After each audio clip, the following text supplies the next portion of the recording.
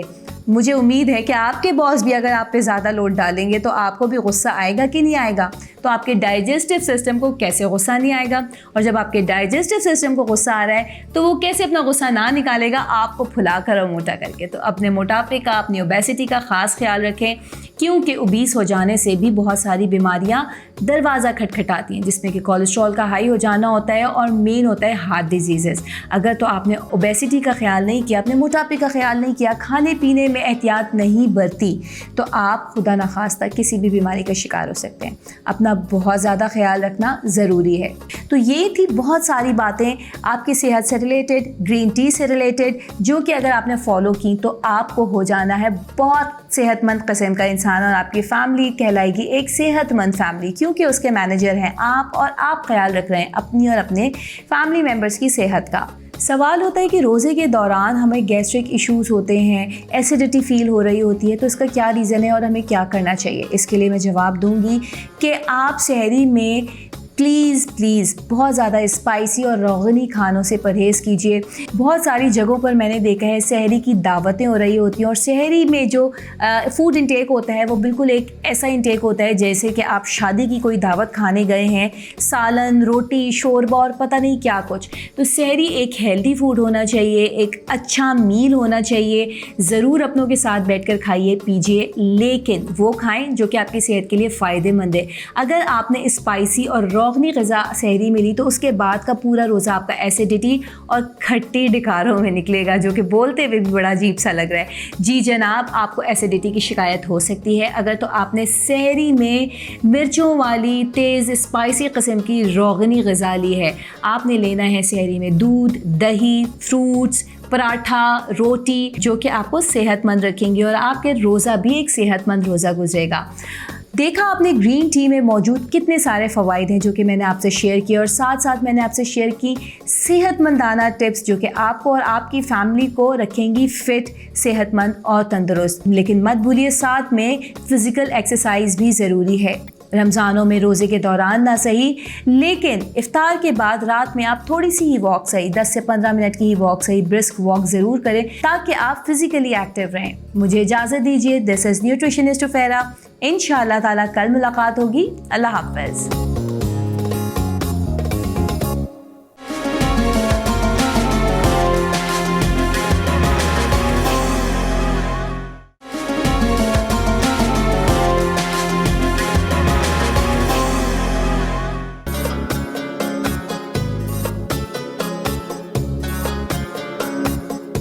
السلام علیکم, میں ہوں نیچروپیتھ ڈاکٹر بلقیس. رمضان صحت کے ساتھ سیگمنٹ میں آپ لوگوں کے ساتھ آپ لوگوں کی بہت ساری فرمائشیں ملنا شروع ہو گئی ہیں, کیونکہ رمضان ہے, بد پرہیزی ہوتی ہے. تو ایک چیز, ویسے ہی ہم کووڈ سے اتنا ڈر رہے ہیں, اور ایک چیز اور ہوتی جا رہی ہے. کیا چیز ہوتی جا رہی ہے؟ ہر گھر میں ہر بچہ نزلہ, زکام, کھانسی کے. ویسے بھی موسم بدلتا ہے, جب گرمیاں آتی ہیں تو گرمیوں میں بھی یہ چیزیں ہو جاتی ہیں, مگر بد احتیاطی, بد پرہیزی, اس کے ساتھ بھی جو ہے یہ الرجی کا مسئلہ ہو جاتا ہے کہ رینی نوز, یعنی کہ ناک بہہ رہی ہے, چھینکیں آئے جا رہی ہیں, نزلہ, زکام, کھانسی, گلا جو ہے خراب ہو چکا ہے, بولا نہیں جا رہا, گلا بند ہو چکا ہے. اب کیا کریں؟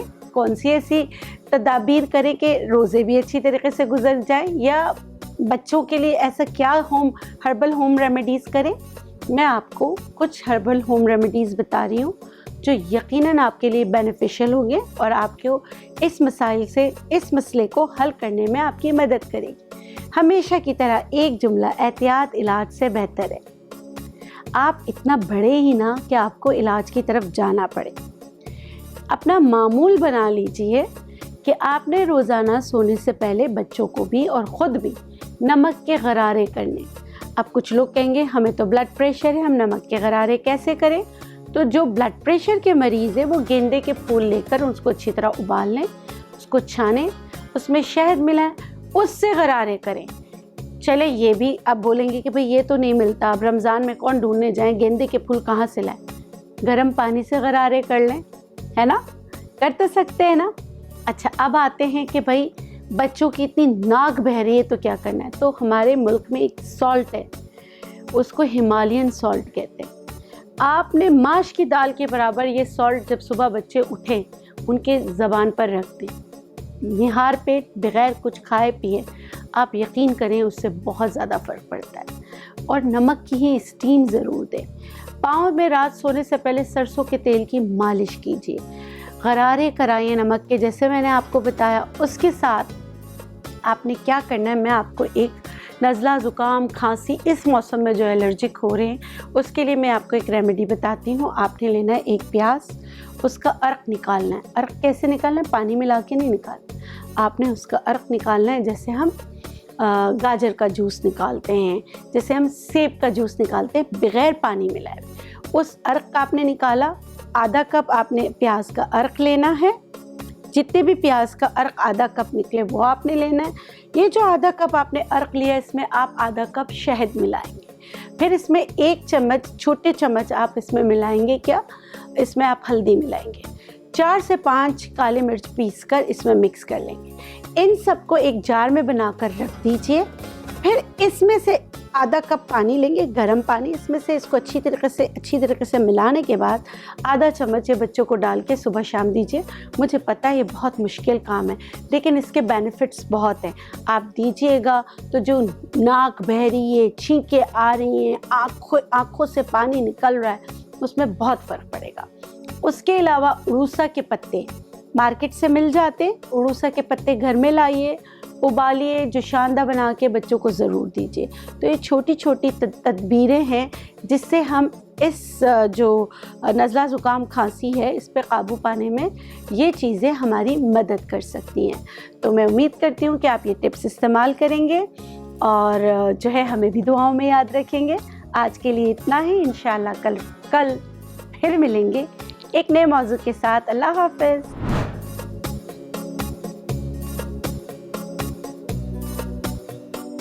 احسان ہے رمضان.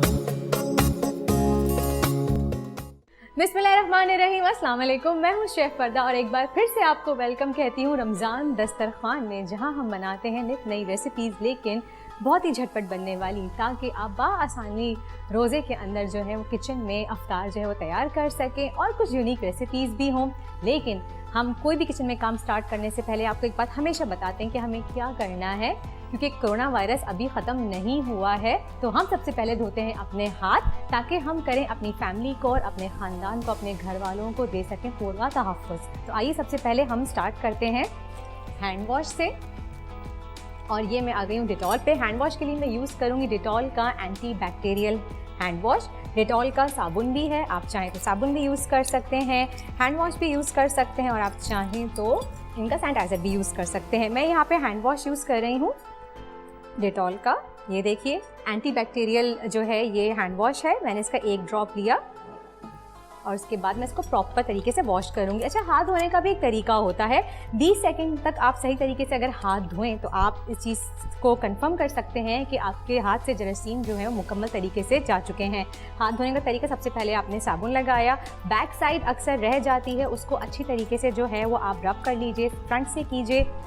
انگوٹھے کی سائڈ جو ہے وہ رہ جاتی ہے. یہ عادت آپ بچوں میں بھی ڈالیں تاکہ وہ اسی چیز سے جو ہے وہ فائدہ اٹھائیں اور وہ ہیبیچول ہو جائیں اس چیز کے. اور اس کے بعد ہم جو ہے وہ ہاتھ دھو لیں گے. اور یہ ہو گئے ہمارے ہاتھ جو ہے وہ جراثیم سے پاک صاف. اور صرف یہاں تک ہی نہیں, آپ کو ایک اور مزے کی بات مجھے بتانی ہے. یہ دیکھیے, ہاتھ دھو لیے ہیں جناب. ہاتھ دھونے کے بعد آپ کو پتہ ہے ہم ٹاول یوز نہیں کریں گے, ہم یوز کریں گے روز پیٹل کے الٹرا سافٹ ٹیشو پیپرز, تاکہ ہم اس چیز کو یقینی بنا لیں کہ کوئی بھی جراثیم, کوئی بھی وائرس جو ہے وہ ہمارے ہاتھوں پہ نہیں لگ سکتا. کیونکہ ٹاول اکثر ہم لوگ جو ہے وہ ہینگ کر دیتے ہیں, کھلی رہتی ہے, 10 طرح کے جراثیم جو ہیں وہ اس پہ لگتے ہیں.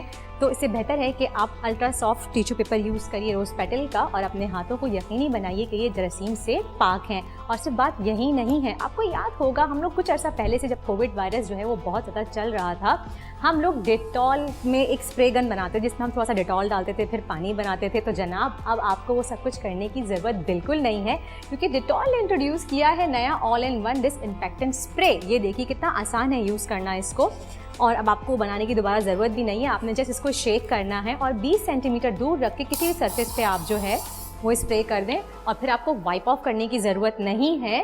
یہ خود بخود ہی جو ہے وہ ڈرائی ہو جائے گا اور آپ کی سرفیس جو ہے وہ ڈس انسیکٹیفائی کر دے گا. ایک اور چیز میں بتانا چاہوں گی آپ کو کہ یہ فلیمیبل ہے، تو آپ اس کو آگ کے پاس کائنڈلی یوز نہیں کیجیے گا. آپ یہ صوفے پہ، ٹیبل پہ، کاؤنٹرز پہ آپ جو ہے اس کو یوز کر سکتے ہیں. تو آئیے اب چلتے ہیں ہماری کوکنگ کی طرف، جو کہ ہم بنائیں گے آج کی ہماری ریسیپی کیا ہوگی. جناب رمضان تھوڑے بہت تو گزر چکے ہیں اور افطار کھا کے کچھ لوگ جو ہے وہ بور ہو جاتے ہیں، تو ہم نے سوچا کیوں نہ آج ہم پلاؤ کی طرف چلتے ہیں. لیکن پلاؤ بھی وہ ایک نارمل پلاؤ نہیں ہوگا، ہم بنا رہے ہیں ہریالی چکن پلاؤ. کتنے مزے کی لگ رہی ہے، اور ہری ہم چکن سے بنائیں گے. تو کیسے بناتے ہیں آئیے اسٹارٹ کرتے ہیں ہماری ریسیپی. ہریالی چکن کی سب سے پہلے مجھے چاہیے پودینہ 1 بنچ. اچھا جی، اس کے 2 اسٹیپس ہیں. سب سے پہلے ہم اس کی پورا ہرا مسالہ تیار کریں گے اینڈ دین ہم چکن لیں گے. میرے پاس یہاں پہ ½ کلو چکن ہے، میں ½ کلو چکن کا استعمال کر رہی ہوں، اور اسی کی ریسیپی آپ کو جو ہے وہ ریشو بتا رہی ہوں، میجرمنٹ. اگر آپ بڑھانا چاہیں تو اپنے حساب سے آپ اس کو جو ہے وہ بڑھا سکتے ہیں. پودینہ ہے میرے پاس یہاں پہ 1 بنچ. 2 پنچ میں یہاں پہ ڈالوں گی ہرا دھنیا فریش. آپ رفلی چاپ کر لیجئے اس کو.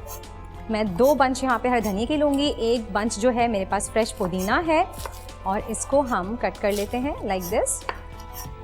آپ کو پتہ ہے پودینے کے چھوٹی چھوٹی ڈنڈیاں ہوتی ہیں، ہم اکثر نکال دیتے ہیں. اگر 1-2 پودینے کی ڈنڈی آپ ویسے بھی جو ہے وہ کھا لیں یا پھر ڈرنک میں آپ اس کا استعمال کر لیں، تو وہ آپ کو وومٹنگ سے یا آپ کی اسٹمک کی پرابلم سے جو ہے وہ آپ کو افادہ دیتی ہے. اسپیشلی جب روزے کی حالت میں ہم بہت زیادہ کھا لیتے ہیں اور ہمیں وومٹنگ ٹائپس کی فیل ہوتی ہے، تو آپ ڈنڈی چبا لیجیے یا پھر اس کو بوائل کر کے بھی آپ لے سکتے ہیں، اس کا پانی پی سکتے ہیں، تو اس سے آپ کو لازمی جو ہے وہ افاقہ ہوگا.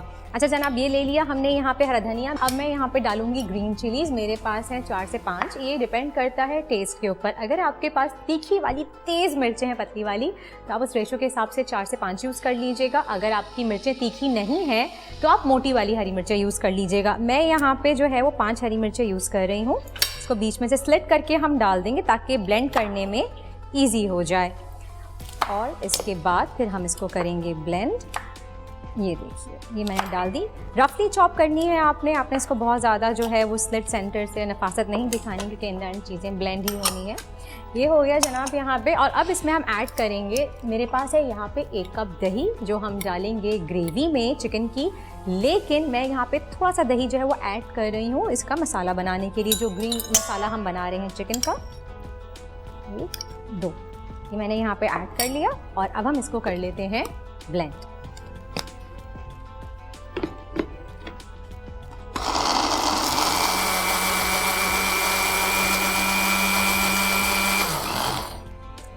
اور جناب یہ دیکھیے ہرا مسالہ تو ہو گیا ہے ہمارا تیار.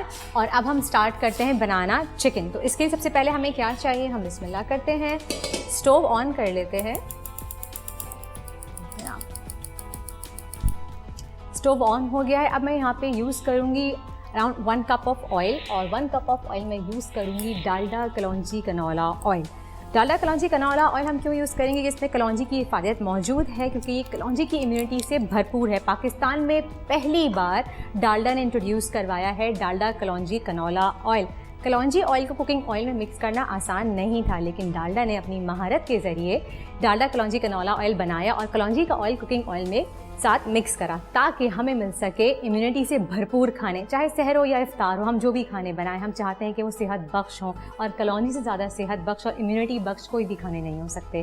تو میں یہاں پہ 1 cup Dalda kalonji canola oil use کروں گی، اور یہ ڈالا میں نے اس میں 1 cup Dalda kalonji canola oil. 1 cup ہم نے یہاں پہ آئل جیسے ہی گرم ہوگا، اس کے بعد میرے پاس ہے یہاں پہ ایک بڑی سائز کی پیاز ہے جو میں نے سلائسلی کٹ کر کے رکھی ہوئی ہے، وہ میں ڈال دوں گی یہاں پہ، کیونکہ ½ کلو چکن میں ہم ایک بڑی لارج سائز کی پیاز یوز کر رہے ہیں، اور میں نے یہاں پہ کٹ کر کے رکھی ہوئی، آپ یہ دیکھ سکتے ہیں. جیسے ہی آئل گرم ہوگا، یہ دیکھیے ہو چکا ہے، ہم اس میں پیاز ڈال کے ہلکی سی اس کو براؤن کر لیں گے. یہ ڈال دی ہم نے اس میں پیاز، اور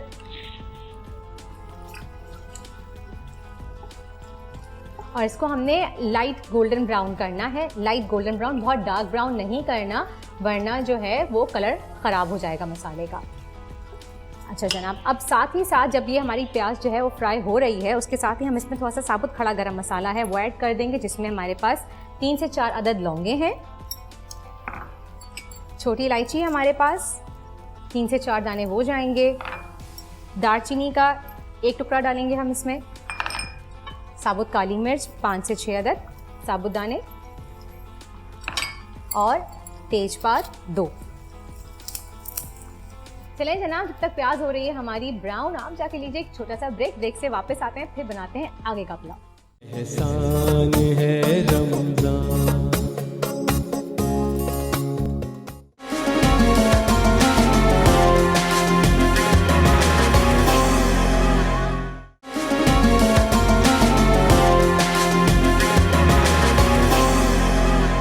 احسان ہے رمضان۔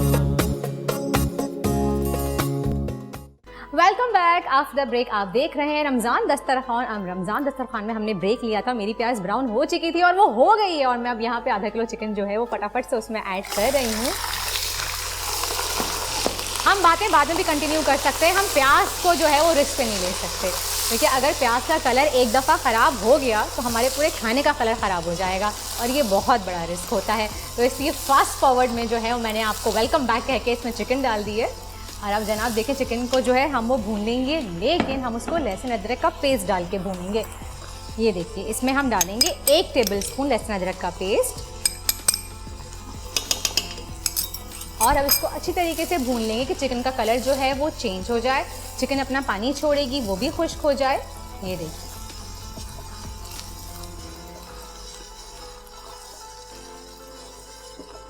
جب تک چکن جو ہے ہماری ہو رہی ہے، مین وائل میرے پاس یہاں پہ جو ہے وہ 1 کپ دہی، جس میں سے 2 ٹیبل اسپون میں نے مسالہ بنانے میں یوز کیا تھا، اس کو ہم وسک کر لیں گے، اور وہ بھی جو ہے وہ چکن میں جائے گا۔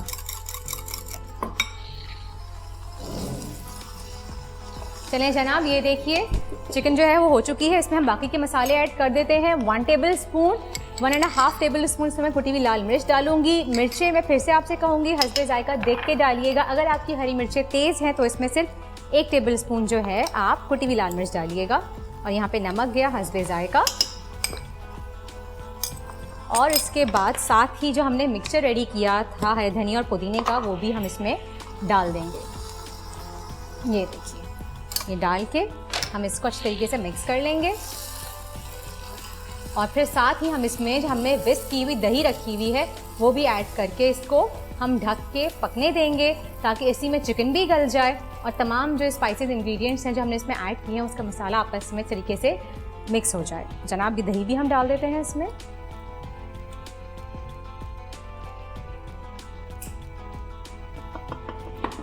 اور اس کو مکس کر لیتے ہیں۔ اب ہم تمام چیزیں مکس کر کے اس کو ڈھک کے پکا لیں گے۔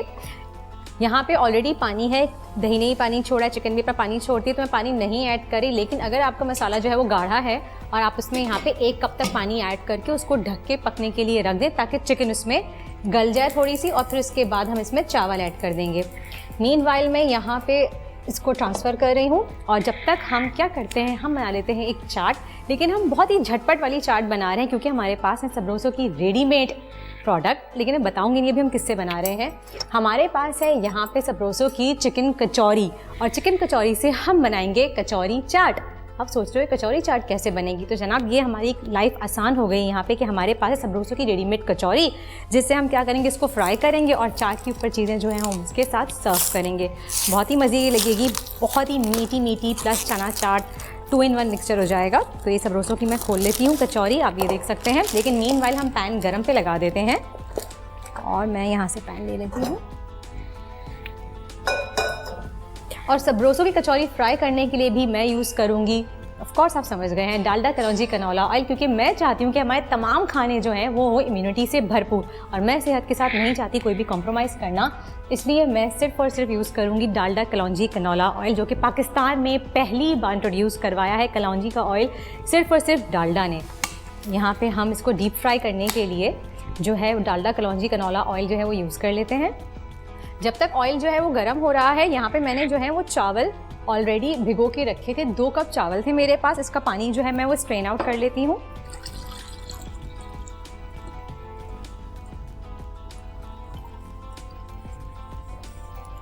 اور اب چیک کرتے ہیں یہاں پہ کہ چکن ہماری کہاں تک پہنچی ہے.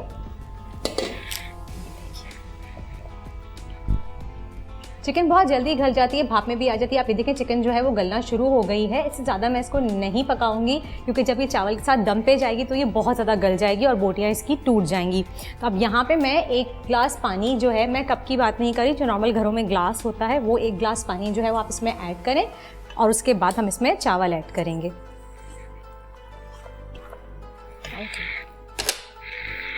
یہ 1 گلاس پانی جو ہے وہ ہم نے اس میں ایڈ کر دیا اور اب ہم ویٹ کریں گے کہ تھوڑا سا اس میں آ جائے بوائل.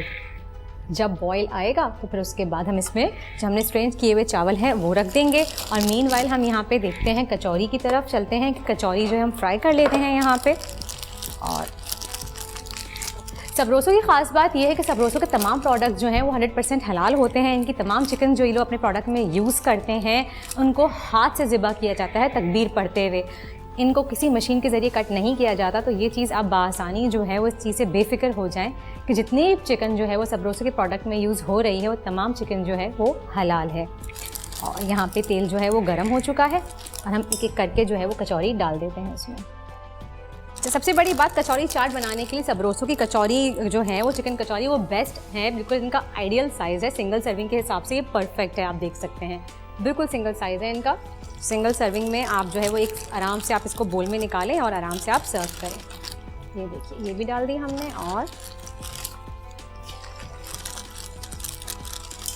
یہ لاسٹ بھی ڈال دی ہم نے. اب اس کو مین وائل ہم فرائی کر لیتے ہیں یہاں پہ. اچھا کوشش کریں ابھی آپ نے اسپون نہیں لگانا ہے اس میں. اگر اسپون چلائیں گے آپ تو کچوریاں جو ہیں وہ ٹوٹ سکتی ہیں, اس کا وہ خراب ہو سکتا ہے اوپر کی ڈو. تو بہتر ہے کہ ابھی تھوڑی دیر اس کو 2 منٹ کے لیے چھوڑ دیجیے, پھر اس کو آپ فلپ کریے گا. اور یہاں پہ دیکھیں پانی میں جو ہے وہ بوائل آ چکا ہے. تو یہاں پہ جو چاول میں نے اسٹرین کر کے رکھے تھے وہ میں ڈال رہی ہوں.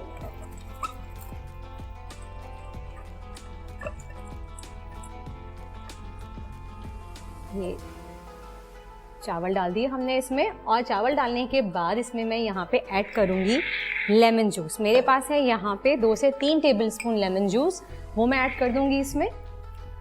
اور دین اگین پھر ہم ویٹ کریں گے کہ جیسے ہی اس میں بوائل آتا ہے, جیسے کہ ہم نارمل پلاؤ بناتے ہیں کہ جیسے ہی پانی میں بوائل آتا ہے اور چاول تھوڑے سے پھولے پھولے اوپر تک پانی آ جائے گا ایک سرفیس پہ, پھر ہم اس کو ڈھک کے دم پہ رکھ دیں گے. تو یہ جناب کچوری ہو رہی ہے اور یہ دیکھیں اس میں بوائل بھی آ گیا ہے. میں تھوڑا سا چلا رہی ہوں اس کو یہاں پہ. اچھا جی, اس کو نکالنے کے لیے کچوری جو ہے ہماری آلموسٹ ریڈی ہونے والی ہے. تو میں یہاں پہ ایک پلیٹر لے رہی ہوں اور آپ کو پتہ ہے میں کیا کروں گی, کیونکہ کچوری جو ہے وہ ہم ڈیپ فرائی کر رہے ہیں. ہیلتھ کانشیسنیس میں ہر کسی میں آ گئی ہے. ہر کوئی چاہتا ہے کہ بھائی ہم کم سے کم کیلریز کھائیں. تب ڈیپ فرائڈ آئٹم کی کیلریز کیسے کم کی جائیں. تو میں یہاں پہ یوز کر رہی ہوں زوپ کی شیٹ, جو کہ میں اپنے پلیٹر پہ جو ہے وہ بچھا دوں گی اس طرح سے. اس سے کیا ہوگا, اس سے تب آپ کو بھی یاد ہو گیا ہوگا کہ اس سے یہ ہوگا کہ جتنی بھی ایکسٹرا کیلریز ہوں گی کچوری کے اندر, یعنی کہ جو بھی ہماری فرائنگ کے بعد ایکسٹرا آئل ہوتا ہے, ایکسٹرا کیلریز ہوتی ہیں, وہ زوپ کی شیٹ جو ہے وہ اپنے اندر ابزارب کر لیتی ہے اپ ٹو 260 کیلریز. تو آپ دیکھیں اب آپ ٹینشن فری ہو کے, چاہے سموسے ہوں, چاہے پکوڑے ہوں, چاہے رول ہوں, آپ ٹینشن فری ہو کے جو ہے وہ کھا سکتے ہیں کہ بھائی اس کی ایکسس کیلریز جو ہیں وہ زوپ کی شیٹ جو ہے وہ اپنے اندر ایبزارب کر لے گی اپ ٹو 260 کیلریز. تو بے فکر ہو کے کھائیں اور مزے کریں تھینکس ٹو زوپ. اور یہ دیکھیں کچوریوں کا کتنا خوبصورت کلر آیا ہے. اور یہ ہم اس پہ نکال رہے ہیں زوپ کی شیٹ پہ ایسے کر کے. اور یہ دیکھیے جناب ایسے ہم نے نکال لی اس کو. اور اب ہم یہاں پہ کر دیتے ہیں اسٹوو بند. تو جناب کچوری جو ہے ہماری تیار ہو چکی ہیں. اب ہم دیکھتے ہیں چاول کہاں تک پہنچے ہمارا جو ہریالی پلاؤ بن رہا ہے مزیدار سا. اور رائٹ یہ دیکھیں جناب ہریالی پلاؤ کے چاول بھی جو ہیں وہ آ گئے ہیں اوپر لیول پہ, پانی اس کا ایکول ہو گیا ہے. اب اس کو بھی ہم جو ہے وہ دم پہ رکھ دیتے ہیں 10 سے 15 منٹ کے لیے, جب تک کہ پانی خشک نہیں ہو جاتا سلو فلیم پہ. اور مین وائل ہم بناتے ہیں چاٹ. کچوری چاٹ کے لیے ہم کیا کریں گے, میں اس کو یہاں پہ کر دیتی ہوں.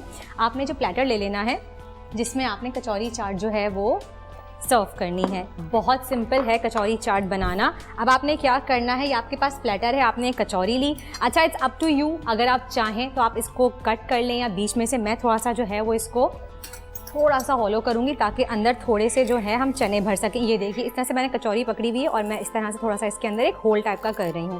اندر بہت مزیدار سی چکن بھی ہے اور دیکھیے آپ کرنچ دیکھ سکتے ہیں کتنی خستہ کچوریاں ہیں یہ دیکھیں اس طرح سے. یہ بھی جو ہے ہم فورک کی ہیلپ سے تھوڑا سا اس کو جو ہے وہ ایک ہول سا کر لیں گے اندر سے ہالو. یہ ہو گیا. اب کیا کریں گے, اب جو چنے ہیں ہمارے پاس وہ ہم اس میں فل کر دیں گے تھوڑے سے, جیسے ہم جو ہے وہ گول گپوں میں کرتے ہیں.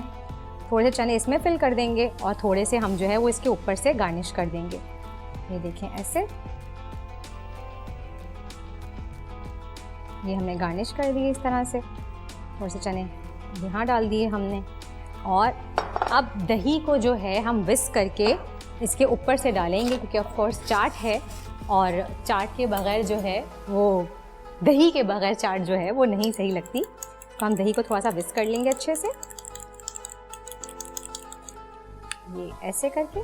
یہ دیکھیے سو ٹیمپٹنگ اینڈ ڈیلیشیس. آف کورس آپ لوگ جب ٹرائی کریں گے آج گھر پہ اس کو, آئی ایم شیور سب کو بہت پسند آئے گی. اور اب ہم اس پہ ڈالیں گے تھوڑی سی میٹھی چٹنی اور ہری چٹنی. سب سے پہلے میں یہاں پہ ڈال رہی ہوں ہری والی چٹنی.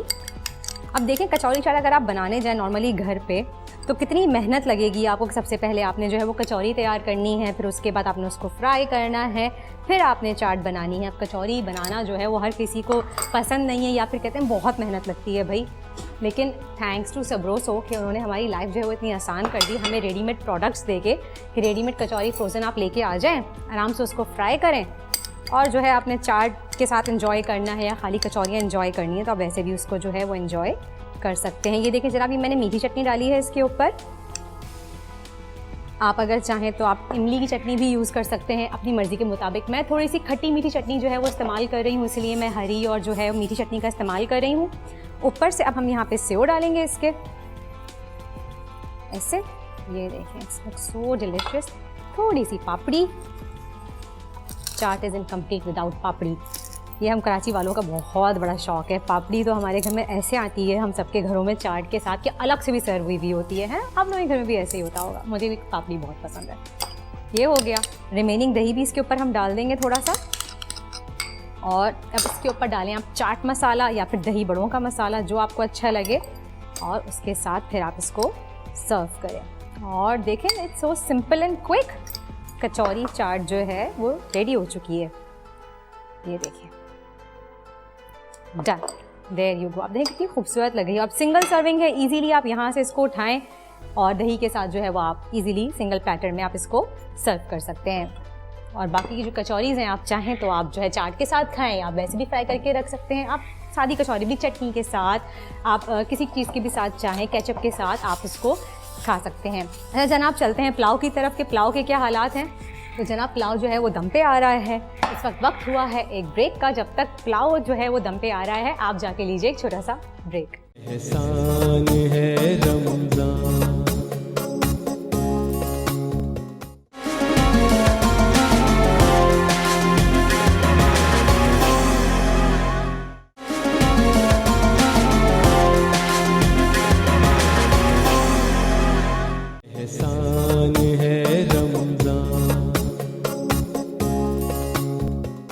میں چولہا وولہا چھوڑ کے یہاں کیوں کھڑی ہوں, کیونکہ آپ دیکھ رہے ہیں رمضان دسترخوان. تو ایسا کیسے ہو سکتا ہے کہ ہم آپ کو کوئی گفٹ نہ دیں. جی جناب بالکل, آپ دیکھ رہے ہیں ہمارا شو, اور اس میں ہمارے پاس ہیں آپ کے لیے بہت سارے گفٹس جو کہ ہے فوٹائل کی جانب سے. آپ کے پاس ہمارے لیے ہے گفٹ ہیمپر, اور ایک جامع شیری کی طرف سے جو ہے وہ آپ کے لیے ہے گفٹ ہیمپر. اور اس کے علاوہ اور بھی بہت سارے گفٹ ہیں, جیسے جیسے آپ ٹرانسمیشن دیکھتے رہیں گے ہم آپ کو بتاتے چلے جائیں گے. تو جناب بریک پہ جانے سے پہلے ہم نے بنائی تھی مزیدار سی کچوری چاٹ سبروسو کی چکن کچوری سے. آپ دیکھ سکتے ہیں آپ کے سامنے اس کی سرونگ جو ہے وہ ہم نے کر دی ہے.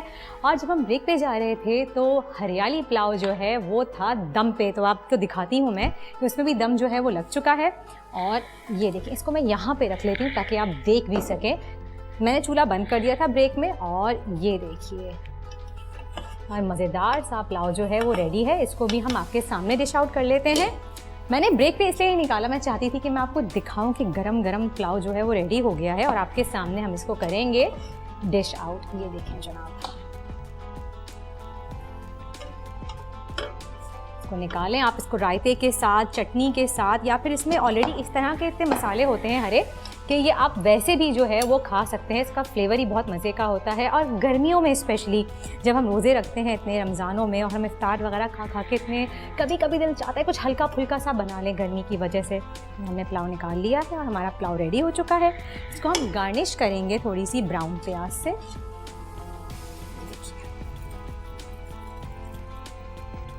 تھوڑا سا اس کو ہم نے اور مزید گارنش کر دیا, اور ہمارا مزیدار سا گرم گرم ہریالی پلاؤ جو ہے وہ ریڈی ہے. یہ دیکھیے, یہ میں نے پتیلی بند کر کے یہاں رکھ رہی ہوں, اور یہ دیکھیے ریڈی ہے آپ کے سامنے. اب چلتے ہیں ہماری تھرڈ ریسیپی کی طرف, کیونکہ ہم نے چاٹ بھی بنا لی, ہم نے جو ہے ہمارا مین کورس بھی بنا لیا.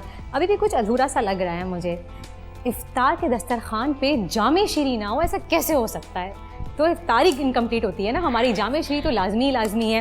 تو میں یہاں بنا رہی ہوں جامع شیریں سے بہت ہی مزیدار سا جو ہے میں ملک شیک بنا رہی ہوں.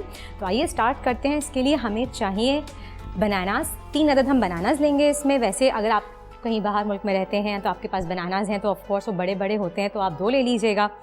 یہ دیکھیے میں یہاں پہ 4 عدد یوز کر رہی ہوں کیونکہ بناناز بہت چھوٹے ہیں سائز میں. تو یہ دیکھیے اس کو ہم سلائس کر لیں گے. اچھا ایک اور بات, اگر آپ کے پاس ٹائم ہو تو آپ جو ہے بناناز کو فریز بھی کر سکتے ہیں, تو اس سے بہت اچھا سا کریمی ٹیکسچر آ جاتا ہے شیک کے اندر. یعنی کہ اس طرح سے آپ چھیلیے اور اس کو ایئر ٹائٹ آپ کے پاس کنٹینر یا زپ لاک بیگ ہے اس میں آپ جو ہے وہ فریز کر دیجیے, اور جب بھی آپ کو بنانا ہو شیک وغیرہ تو آپ بناناز نکال کے, فروزن بناناز نکال کے آپ جو ہے اس کو بلینڈر میں ڈال کے آسانی سے بنا سکتے ہیں. تو اس سے ایک بہت ہی کریمی ٹیکسچر آ جاتا ہے. یہ میں ایک ٹپ شیئر کر رہی ہوں آپ کے ساتھ, کیونکہ اکثر بناناز کے ساتھ کیا مسئلہ ہے, بناناز بہت جلدی خراب ہو جاتے ہیں, بہت جلدی بلیک پڑنے لگ جاتے ہیں. تو پھر کیا کریں, ہم ضائع ہوتے ہیں, پھینک دیے جاتے ہیں, کھائے نہیں جاتے. تو کوشش کریں کہ آپ رزق کا ضیاع کم سے کم کریں, کہ ایسے دنیا میں بہت سے لوگ ہیں جن کو اللہ تعالیٰ نے جو ہے وہ ہم سب کو تو بہت الحمدللہ نوازا ہے, لیکن کچھ لوگوں کے پاس رزق کی تھوڑی سی قلت ہے. تو یہ آپ کو چاہیے کہ ہماری ڈیوٹی ہے ہم سب کی کہ ہم ضیاع ہونے سے رزق کو بچائیں, اور جو رزق ہم ضائع کرتے ہیں کوشش کریں وہ آپ کسی کو دے دیں, تاکہ اگر آپ کے استعمال میں نہیں آ رہا تو کوئی اور اس کو کھا لے. کوئی کھا لے, پھینکنے سے بہت بہتر ہے. تو جناب ایک چھوٹی سی نیکی کی بات ہو گئی. کوشش کریں چھوٹی چھوٹی سی عادتوں کو اپنائیں اور اللہ تعالیٰ کو راضی کرنے کی کوشش کریں. یہ چھوٹی چھوٹی سی نیکیاں جو ہمارے اسلام میں جو ہیں وہ ہم سمجھتے ہیں کہ کچھ بھی نہیں, لیکن ہمارے اللہ نے بہت, ہمارا جو اللہ ہے وہ بہت مہربان اور نہایت رحم والا ہے, جو چھوٹی چھوٹی نیکیوں میں ہمیں اتنا ڈھیروں ثواب دیتا ہے کہ ہم سوچ بھی نہیں سکتے. اور اس کے بعد ہم اس میں ڈالیں گے 1 کپ دودھ. ٹھنڈا چل ملک ہے میرے پاس یہاں پہ. 1 کپ ہم دودھ ڈالیں گے اس میں, اور میں چینی ایڈ نہیں کروں گی یہاں پہ, کیونکہ آپ جانتے ہیں میں ہمیشہ منع کرتی ہوں چینی کو اوائڈ کریں. اور ویسے بھی ہم اس میں ڈال رہے ہیں قرشی جامع شیریں, جو کہ خالص عرقیات سے بنا ہوا ہے, اور بچے بڑے سبھی اس کو پسند کرتے ہیں. اور 10 میں سے 6 سے 7 فیملیز, بلکہ میں تو کہتی ہوں میکسیمم میجورٹی فیملیز جو ہیں وہ قرشی جامع شیریں کا انتخاب کرتی ہیں, کیونکہ یہ خالص عرقیات سے بنا ہے. اور اگر اکثر بچے جو ہیں وہ پریشان کرتے ہیں اپنی مدرس کو دودھ پینے میں, کہ نہیں ہم دودھ نہیں پئیں گے, ہمیں فلیور پسند نہیں ہے, تو جناب جن کو فلیور دودھ کا پسند نہیں ہے ان کو آپ دودھ میں قرشی جامع شیریں کے 2 چمچ ملا کے دے دیں. بچے بڑے مزے سے جو ہے وہ دودھ پئیں گے, اور پلس ہیلدی بھی ہو جائے گا آپ کے لیے, کیونکہ خالص عرقیات سے بنا ہے, اس میں کوئی بھی جو ہے وہ آرٹیفیشیل فلیور شامل نہیں ہے. تو میں یہاں پہ اراؤنڈ 2 ٹیبل اسپون یا پھر حسب ذائقہ جتنی چینی آپ کو پسند ہے اس حساب سے آپ اس میں قرشی جامع شیریں ایڈ کریں. اور اس کے بعد ہم ڈالیں گے اس میں خوب ساری برف ایسے, اور اس کو کر لیں گے پھر ہم بلینڈ. کتنی کوئک ہے نا یہ بنانا ریسیپی. اور افطار میں خالی آپ جامع شیریں جو ہے وہ پانی بنانے سے بہتر ہے, اگر آپ چاہتے ہیں بچوں کو کچھ ہیلدی دینا تو آپ اس طرح کے جو ہے وہ شیک بنا سکتے ہیں.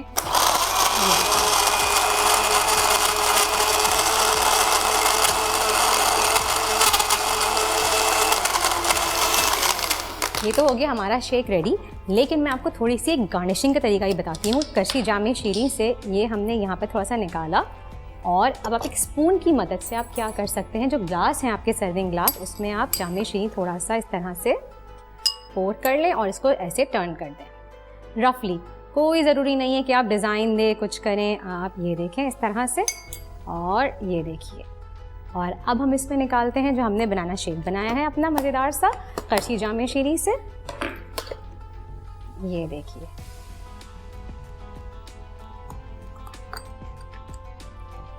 you can see the look.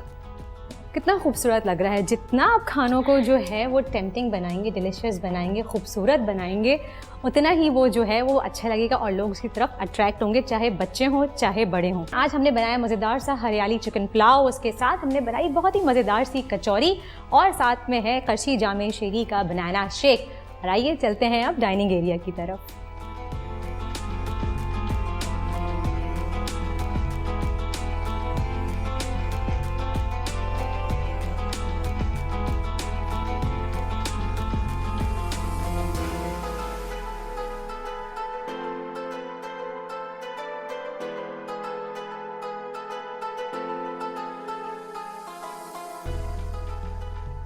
جی جناب, تو آ گئے ہیں ہم اپنے ڈائننگ ایریا کی طرف, اور یہاں پہ آپ دیکھ سکتے ہیں تینوں ریسیپیز جو ہیں وہ ہماری ریڈی ہو چکی ہیں. کیونکہ ہم ڈائننگ ٹیبل پہ آ گئے ہیں تو آپ سمجھ گئے ہوں گے کہ میرا اگلا اسٹیپ کیا ہوگا. بالکل, ہم یوز کرنے والے ہیں یہاں پہ ڈیٹول کا ہینڈ سینیٹائزر, جو دیتا ہے ہمیں 100% جراثیم سے خاتمہ. آپ اس چیز کو عادت بنا لیں, اپنی فیملی میں بھی عادت ڈالیں کہ جب بھی دسترخوان پہ یا ڈائننگ ٹیبل پہ بیٹھیں تو ڈیٹول کا ہینڈ سینیٹائزر ضرور استعمال کریں, کیونکہ ڈیٹول دیتا ہے ہمیں کرونا وائرس کے خلاف ایک مؤثر حفاظت, اور صرف نہ کہ کرونا وائرس سے بلکہ 100 طرح کے مختلف جراثیم پھیلانے والے ایسے جراثیم ہیں جو ہمیں بیمار کر سکتے ہیں, ان سے بھی ڈیٹول دیتا ہے ہمیں حفاظت. تو جناب یہ ہو گئی ڈیٹول کی بات, اور اب آپ کے سامنے ہے مزیدار سی کچوری چاٹ. میں آپ کو دکھانا چاہتی ہوں کہ آپ اس کی سرونگ کس طرح سے کر سکتے ہیں. آپ نے بول میں تو دیکھ لیا اس طرح سے, میں ابھی کھانے نہیں والی لیکن آپ کو صرف دکھا رہی ہوں, لیکن ریئلی یہ بہت ٹیمپٹنگ لگ رہی ہے. یہ دیکھیں جناب, چھولوں کے ساتھ ہم نے اس کو نکالا, اور اگر آپ چاہیں ایکسٹرا دہی ایڈ کرنا تو آپ یہاں پہ ساتھ میں سرو کر سکتے ہیں. آپ نے تھوڑا سا ایکسٹرا دہی جو ہے وہ سائڈ پہ ڈالا پلیٹر میں, بٹ لیکن مجھے تھوڑی سی اس میں ایک ٹوسٹ ایڈ کرنا اچھا لگتا ہے, کیونکہ دیکھیں بعض دفعہ ہوتا ہے گرمیاں ہیں, دہی جو ہے وہ کھٹا ہو جاتا ہے, تو پھر وہ کچوری کے ساتھ اچھا نہیں لگتا.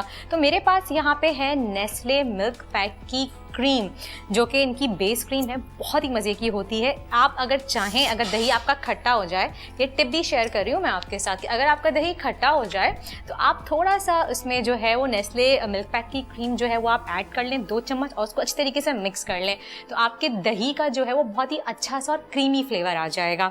اور یہ میں اوپر سے اپنی چاٹ کو تھوڑا سا کریمی بنانے کے لیے اس کے اوپر ڈرزل کروں گی, اور جب افطار کا ٹائم ہوگا تو میں کھٹی میٹھی چٹنی ڈال کے جو ہے وہ اس کو انجوائے کروں گی. اور یہ دیکھیں جناب, ہماری کچوری چاٹ جو ہے وہ ریڈی ہے, اور ساتھ میں ہم کیسے بھول سکتے ہیں, ہمارے پاس ہے قرشی جامع شیری کی ڈرنک, اور ساتھ ساتھ ہمارے ساتھ ہے کوک. اور جب بات ہوتی ہے کوک کی تو ہم اپنے ارد گرد کے لوگوں کو, چاہے وہ ہمارے پڑوسی ہوں, اتنی مصروفیت بھری زندگی ہے, ہمارے سیکیورٹی گارڈ ہوں یا راہ میں گزرنے والے کوئی بھی لوگ ہوں, ہم ان کو ایک بھیڑ کی شکل میں دیکھتے ہیں. ہم دھیان نہیں دے پاتے کہ ہمارے پڑوسی ہیں, ہمارے دوست ہیں, یا ہمارے راہ گزر ساتھ تھے جو ہم نے ایک ٹائم ٹریولنگ میں ساتھ اسپینڈ کیا تھا, ہم یہ بھی بھول جاتے ہیں. تو کوک لے کے آئے ہمارے لیے, یہ انیشیٹو کیا ہے کوک نے کہ آپ جو ہے وہ کوک شیئر کریں ایک دوسرے کے ساتھ اور قریب آئیں, کیونکہ کرونا کی وجہ سے آلریڈی بہت ایک کمیونٹی گیپ آ گیا ہے, ڈسٹینس کور کرتے کرتے سب اپنے گھروں میں بند ہو گئے ہیں, اور ملنا جلنا بھی جو ہے وہ چھوٹ گیا ہے. تو کھانا تو انکمپلیٹ ہوتا ہے کوک کے بنا, تو آئیے کوک شیئر کریے اور ساتھ ساتھ کریے اپنا میل بھی شیئر, اور آئیں ایک دوسرے کے پاس اور سب کو لائیں آس پاس. اسی کے ساتھ ہی ہمارا سیگمنٹ آج کا ہوتا ہے ختم. پھر ملیں گے آپ سے کل سیم ٹائم. ٹل دین اپنا بہت بہت خیال رکھیے گا, دعاؤں میں یاد رکھیے گا. اللہ حافظ. احسان ہے رمضان.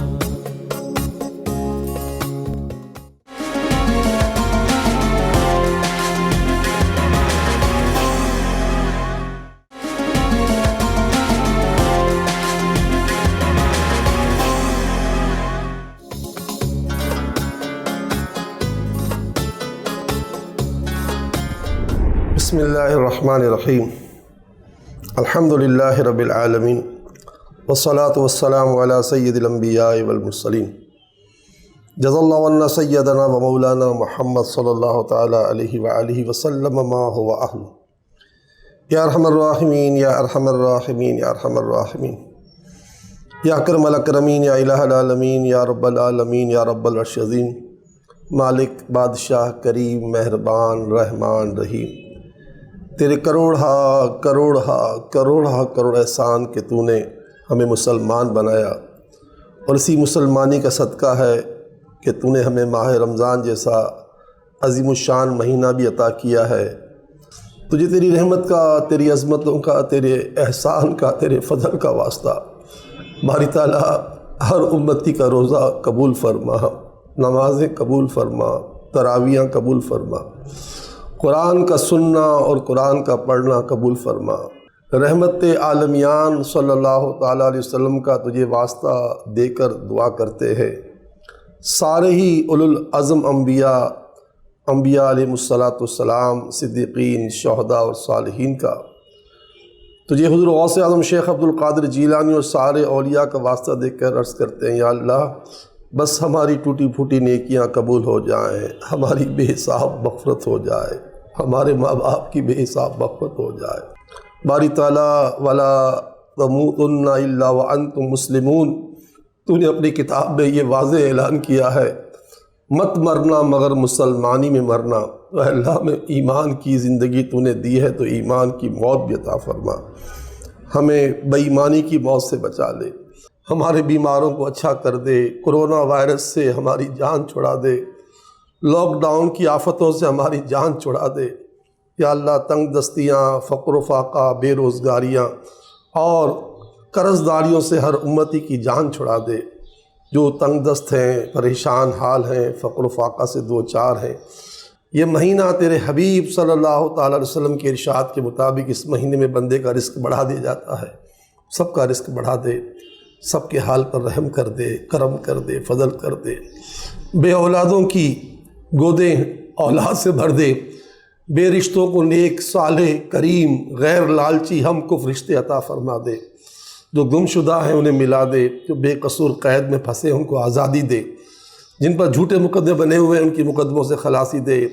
اس وطن کو تو نے ماہ رمضان میں آزادی عطا کی تھی، ان آزادی کے لیے قربانی دینے والوں کا صدقہ یہ وطن صبح قیامت تک آزادی کے نور سے مزین فرما، اس کی سرحدوں کی حفاظت فرما، اس کے مخلصین کو اے اللہ عروج دے، اور جتنے عیار، مکار، دھوکے باز اس وطن عزیز کی جڑوں میں گھسے ہوئے ہیں ان سے امت کی جان چھڑا، پاکستان قیامت تک سلامت رہے، ہم وطنوں کی مدد فرما۔ تیرے بندے، تیری بندیاں یقیناً تیری بارگاہ میں اس وقت دعا کے لیے ہاتھ اٹھائے ہوئے ہوں گے، نہ جانے کتنے کروڑ لوگ اس وقت دسترخوان پر افطار کے انتظار میں بیٹھے ہوں گے۔ یا اللہ، یا رحمان، یا رحیم، جو ہمارے ساتھ دعا میں شریک ہیں ان پر بھی اور پورے عالم میں بسنے والی تیری ہر مخلوق پر تو اپنی رحمت نازل فرما، تمام جن و انس پر اپنی رحمت نازل فرما۔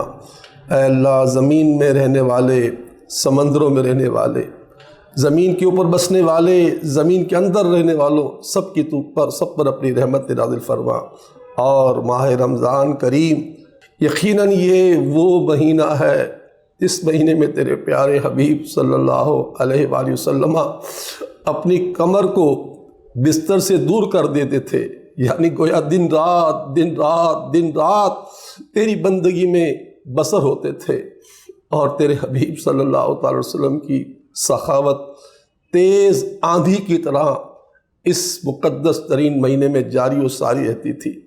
تجھے اس عظیم نبی کا صدقہ، اس نبی کی عظمت و رفعت و بلندیوں کا صدقہ، ان کی جود و عطا اور سخاوت کا صدقہ، ان کی شب بیداریوں کا صدقہ، ہم کمزوروں کو، ناتواؤں کو عبادت کا شوق عطا فرما۔ روزہ ڈھال ہے، تیرے حبیب فرماتے ہیں اسے کوئی پھاڑے نہیں، اس کا پھاڑنا یہ ہے کہ روزے کے اندر جھوٹ بولنا، غیبت کرنا، وعدہ خلافی کرنا، ناحق کام کرنا روزے کی ڈھال کو پھاڑ دیتے ہیں۔ مولا، ہماری یہ روزے کی ڈھال جو ہے، جو جہنم کے سامنے ڈھال ہے، اسے سلامتی کے ساتھ دنیا سے لے جانے والا بنا دے، اور جنت میں جو باب الریان ہے اسی باب الریان سے ہمارا داخلہ مقدر فرما، ہماری قدم قدم پر مدد فرما، سب کے گناہ معاف کر دے، عذاب قبر سے بچا لے، دوزخ کی آگ سے بچا لے۔ بتقاضۂ بشریت جتنے گناہ کر چکے ہیں، توبہ کرتے ہیں، معافیاں مانگتے ہیں، یا اللہ ہماری معافیاں اور ہماری توبہ سچی بنا دے۔ آمین آمین آمین یا رب العالمین۔ وصلی اللہ تعالی علی خیر خلقہ محمد وعلی آلہ واصحابہ اجمعین برحمتک یا ارحم الراحمین۔